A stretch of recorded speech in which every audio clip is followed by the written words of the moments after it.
I received a message on Facebook from a very nice lady named Isabel. She's based out of South Africa, and she writes, "My name is Isabel. I lost my business during the lockdown. She's a single mom.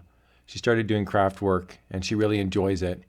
But she recently started designing her own graphics for her hobby, and she's asking for help on her Etsy shop. She's saying, I'm struggling to make the payments.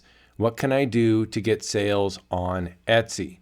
So I'm happy to do a deep dive into this one.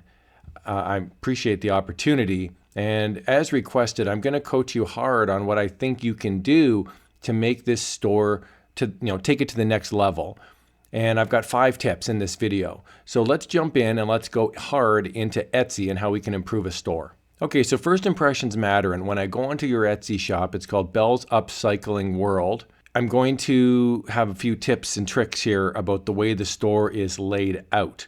So the first thing I would take a look at when I'm looking at a store like this is scanning through the thumbnails. So I'm thinking as a customer as I'm doing this. I'm scanning through the thumbnails and I'm going, okay, I can see there's a consistency here in the thumbnails. And the first result that I've got here, it says most recent, and I can go lowest priced or highest priced. So sometimes the sorting is a bit different for each customer. So I'm just going by most recent. So I'm going to take a look at this one here. Today I choose Joy. I'm going to click on the thumbnail. And we can see right here, it's just a thumbnail. There's just one black and white PNG file or JPEG file. So my first piece of advice is increase the number of thumbnails. And what you can do is you can go onto a site that's like an online mock-up site, and I'll put a link in the video description below.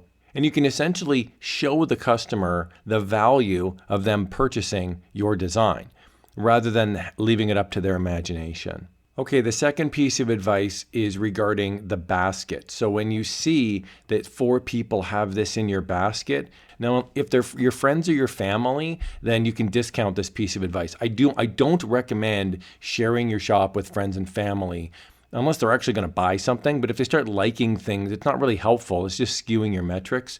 So I would recommend that if you've got 4 people really having this in their basket and they're really interested, then make more of this type of design. It's the universe telling you that you are doing something right, even if it's not resulting in a sale. I did want to point out though, if I type in Joy SVG, even just to see how many results there are on Etsy, we can see here it says 17,000 results, including the ads. It's really tough to crack into something with 17,000 results. Now, I noticed you've got another one here that says Afrikaans word.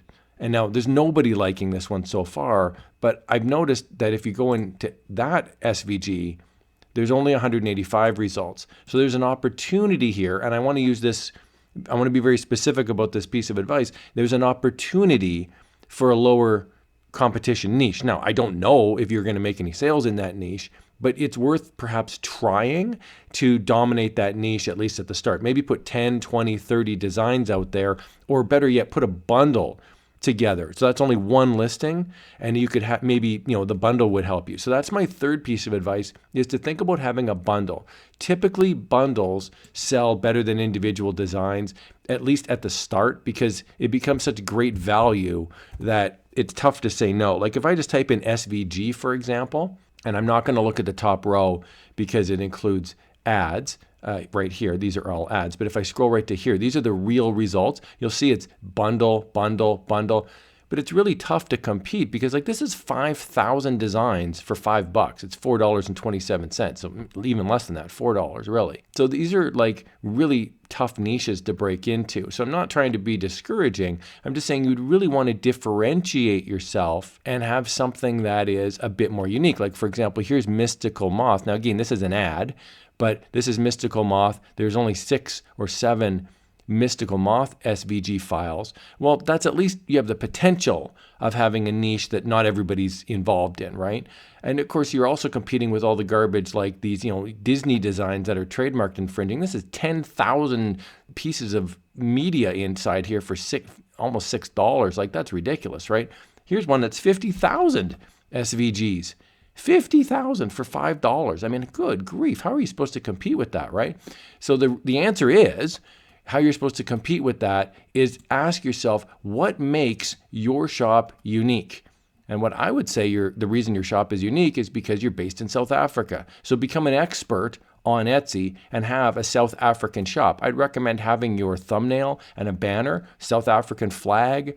I'd recommend that under the contact thing here, you've got a little thumbnail here that you can click on. I would have a little description about yourself. Tell everybody you're based out of South Africa and that you're, you love the culture and you love the weather and you love whatever you love about South Africa. You can differentiate yourself in that regard, because I can't claim to be from South Africa. I've never been there, right? So to me, that sounds like that's a niche that you could take advantage of. Now, before this becomes too depressing, I do want to point out something here that I was really impressed to see. Right here, you've got one sale. Now, I know that may not feel like a lot, but trust me, it is. The hardest sale I ever made was my first sale on Etsy years and years and years ago. Suddenly sale number 2 was easier, then sale number 10, then suddenly sale number 100. I then reached 1,000 sales very, very quickly. People do look at this piece right here. So if you've got one sale, that's infinitely better than 0 sales. So look, this is a little bit of a hack, and I don't want to sound like some sleazy, slimy salesman here, but what you could do is, if you do have friends or family that are interested in purchasing something, maybe some of these items that are your physical products, for example, and let's say they come over to your house and they go, "Oh, can I buy this?" Ask them to purchase it through Etsy. And yes, you're going to pay the fee, but it's worth it to pay the fee early on to make the sale. So I'm not suggesting you fake the numbers. I'm not suggesting you lie, cheat, and steal. But what I am saying is, if somebody's going to come by and they're going to purchase this maybe at a flea market or something, or they're going to purchase it from you in real life, try to direct them to buy it on Etsy, knowing you're going to have to ship it, knowing you're going to have to pay the fee, but it's worth it to get up to, say, 5 sales or 10 sales in that regard. I don't have a problem, by the way, with you selling digital designs and physical products. What I would suggest is, this is my last piece of advice, is over on the left-hand side, you've got these subsets underneath your products. You've got digital designs, but there's only one item listed under digital designs. And then you've got kitchen decor and house decor. I would just have 2 categories, digital and physical. And then that way people can look at your store and go, "Oh, this looks really cool." And they can go up to the top and go, "Okay, I only want the digital and I only want the physical." When I was at my height on Etsy, I had about 650 listings, and it was really helpful to have 2 categories. One was digital and then one was physical. And I had way more digital designs than physical, but I did have physical designs on there as well. Or you could have digital, physical, and print on demand, for example. You could have 3 categories as well. I really hope you found this video helpful. And look, if you've got advice for this shop as well, Belle's Upcycling World, I would suggest you follow it and cheer her along. And maybe you can provide some advice down in the comments below too. We're all a community helping each other out. And if you've got any feedback, I'm sure she would love to hear from you, as would I. Thanks a lot for watching, everybody. Here's another video on how you can supercharge your print on demand or digital design success